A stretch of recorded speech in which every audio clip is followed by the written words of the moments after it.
going to be our ensuite. So the builders have got the ground floor walls up, first floor joists are in, and we can start to see the extension taking shape.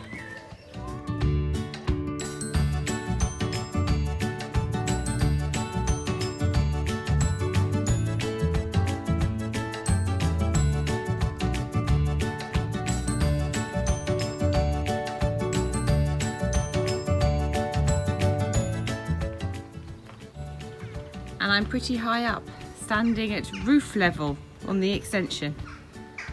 As you can see, they're stripping the old house roof so that they can tie in the extension roof with it.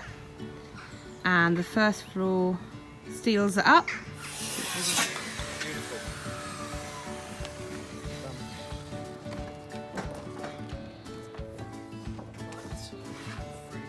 Here I am in the front big bedroom of the existing house, which is our son's room, and it's very much a building site. Today the boys are taking all the ceilings down in the existing house, and that's so that we can rewire, then we'll put new plasterboard up and plaster.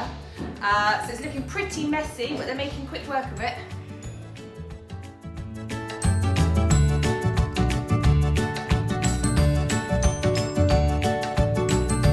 Right, here I am at the sawmill looking at cladding, and this is a pile of larch trees that I think are going to clad our house. Got Harry at the Copper Sawmill just cutting me off some samples.